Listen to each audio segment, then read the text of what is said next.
All right, let's jump right in. We're about to take a trip back in time to an era when our planet was putting the final dramatic touches on the world we live in right now.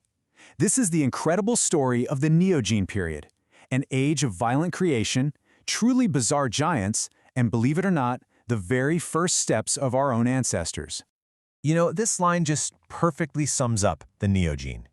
It's like looking at a distorted reflection of our own world. The continents, they were pretty much where they are now, but the life forms, the climate, the connections between land, it was all totally different. A world you'd almost recognize, but one that would still feel profoundly strange. So why this specific period? What makes this 20 million year slice of history so unbelievably important? Why is it the absolute key to understanding everything from the mountains we see today to our own place on this planet? Well, that's the big question we're going to dive into. Okay, so let's get our bearings. Officially, we're talking about the time between roughly 23 and 2.5 million years ago. But the really crucial thing to get is its role as this great transition. Think of it like Earth turning down its global thermostat. It's the period that takes the planet from a sweltering, ancient hothouse and cools it down toward the icehouse world of glaciers and ice ages that came next. To really get a handle on this era, we've got to start from the ground up, literally. The Neogene was a time of immense geological drama, a period where the world map as we know it was being violently redrawn into its final shape. And you know, there is no better example of this planetary sculpting than the birth of the Japanese archipelago.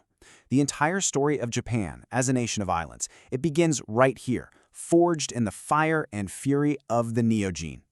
It's actually kind of wild to imagine, but at the start of this period, there was no Sea of Japan. The land that would become Japan was just the eastern edge of Asia.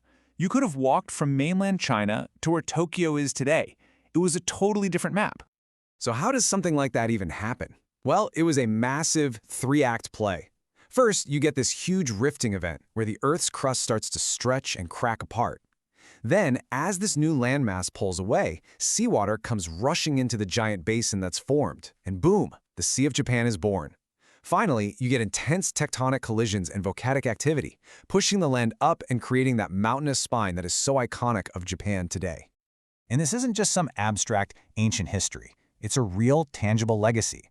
The next time you see a picture of the absolutely stunning Japan Alps, just remember, those incredible peaks are a direct souvenir from the tectonic violence of the Neogene. Okay, so while the planet's surface is getting this major facelift, life itself was going through a revolution of its own. The Neogene wasn't just about rocks and tectonics. It was about an explosion of new life forms, all scrambling to adapt to a world that was changing right under their feet. And the biggest single driver of this biological revolution? It might sound strange, but it was grass. As the global climate got cooler and drier, those ancient dense forests just started to shrink, and in their place, a brand new environment took over the world, huge open grasslands. This wasn't just a change in the scenery, it was a total evolutionary game changer. This slide is so cool because it really shows you the evolutionary before and after. In the old world, the forest browsers ate soft leaves and survived by hiding. But now, in this new world of open plains, there's nowhere to hide. You have to be fast, and the food, grass, is tough and gritty. This pressure cooker of evolution led directly to the animals we know today, modern grazers like horses, antelope, and cattle, built for speed and chewing tough food. And, oh man, the animals this new world supported were just incredible. This was the golden age of elephants, but not like you imagine. You had Platybelodon, with this massive flat shovel tusk. There were Chalicothors, which looked like a bizarre mashup of a horse and a gorilla. And you had terrifying predators like the Borophagus, the bone-crushing dogs. It was a world of giants. The land was impressive, for sure, full of giants. But the true heavyweight champion of the Neogene, well, it didn't walk on land. To find it, we have to look to the oceans. Just take a second and let that number sink in. 18 meters. That is longer than a school bus. We are talking about a shark that was nearly the size of a modern whale. And here it is, Otodus Megalodon. It was, without question, the apex predator of its time. It evolved to be this big for one simple reason. Its food source, early whales, were also getting huge. Its jaws were a biological crushing machine, powerful enough to literally splinter the skull of a whale. For millions of years, Megalodon was the undisputed ruler of the seas. So, we've seen mountains rise from the earth and monsters command the sea. But the most significant story of the Neogene, at least for us, is a much quieter one. It's the story of how the very same forces that created grasslands also set the stage for our own beginning. So here's the connection. As Africa started to dry out, that vast, continuous rainforest began to break up into a patchwork of woods and open savanna. For the primates living there, this was a crisis, or maybe an opportunity. Some of them stayed in the shrinking forests. They would become the ancestors of today's chimps. But one group was forced out, onto the dangerous open ground. And this is where our story really begins. Around 7 million years ago, late in the Neogene, our family tree splits off from the chimpanzee lineage. And just a million years later, we find the first, tantalizing fossil evidence of a creature trying to walk upright on 2 legs, bipedalism. That revolutionary adaptation was the first critical step on the very long road to becoming human. So think about what we've just seen. Continents are ripping themselves apart. A whole new kind of ecosystem, grasslands, takes over the planet, giving rise to giant mammals. And out of all that chaos, our own distant ancestors are forced to stand up on 2 feet. The connections are everywhere. And here's the really mind-blowing part. Everything we've just covered, it's barely scratching the surface. It's just one corner of the story. I mean, we haven't even talked about the colossal collision that pushed the Himalayas into the sky, or the time the entire Mediterranean Sea completely dried up, leaving a vast salty wasteland, only to be refilled by a catastrophic global flood. This table really puts it in perspective. We zoomed in on the birth of Japan, right? But the full story shows how that's connected to the rise of the tallest mountains on Earth. We mentioned our first steps, but the complete version dives deep into Africa's Great Rift Valley, the very stage where that whole human drama played out. It's all connected. And it just keeps going. The complete story is a true world tour of the Neogene. It covers the incredible moment the Isthmus of Panama rose from the sea, connecting the Americas and changing the world's climate forever. It details the evolution of new kinds of plants that fueled an even bigger explosion of life. It's got a full encyclopedia of the era's incredible creatures. Honestly, what you've just seen here is basically the trailer for the movie.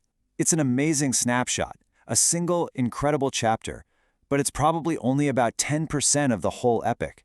There is so much more to discover about how our world was forged. So, if you're curious about the rest, if you want to understand the forces that shaped our continents, our climate, and our very own evolution, then all the answers are waiting for you. Go discover the complete story of the Neogene, the world that literally made us. Hello and welcome. Today we're going to journey back to a world that was, well, both strangely familiar and famously alien. A time when the continents were almost locked into place, but the climate was cooling down, grasslands were just exploding across the globe, and yep, our own ancestors were taking their very first steps. This is the Neogene period, the era that literally sculpted our modern world. But how much of that incredible story do you really know? See, this isn't just your typical explainer. Oh no, this is a challenge. It's a chance for you to test your knowledge about that critical 20 million year era that set the stage for, well, everything you see around you today. The format couldn't be simpler. I'm going to pose 10 questions one by one. For a real test, try to answer each one in your head before I reveal the solution. Keep track of your score, all right? Okay, let's dive into this. Ready? Let's kick off the first half of our challenge with questions 1 through 5. Here we go. First up, a real foundational question for you. The Neogene is this vast stretch of time, right? But geologists split it into 2 major phases. Can you name them? I'll give you a second to think. And the answer is the Miocene and the Pliocene epochs. The Miocene was the longer, warmer phase, a time of massive mountain building and the great expansion of grasslands. That was followed by the cooler, shorter Pliocene, which pretty much led us straight into the ice ages. This whole transition from a warmer to a cooler world is a key theme of the Neogene, and it drove so much of the evolution we're about to see. 1 point if you got that right. All right, let's switch gears and talk about some geology. Japan's modern form was basically carved out during this period. So what was the dramatic event that created the Sea of Japan? The answer? A superviolent rifting event. You have to picture this. At the start of the Neogene, Japan was still stuck to the Asian mainland. Then, the crust stretched and just broke apart. tearing the landmass away and letting seawater flood into the brand new basin. And what's really cool is that the evidence is still there. You can find these layers of greenish volcanic ash called green tuff all along the coast. It's like a geological scar. All right, question 3 is all about evolution. The explosion of grasslands was a total game changer. It created a whole new environment. And for plant eaters, it was simple: change or die out. So, what were the 2 most critical adaptations they developed to survive on those open plains? They needed 2 things: speed and some seriously specialized teeth.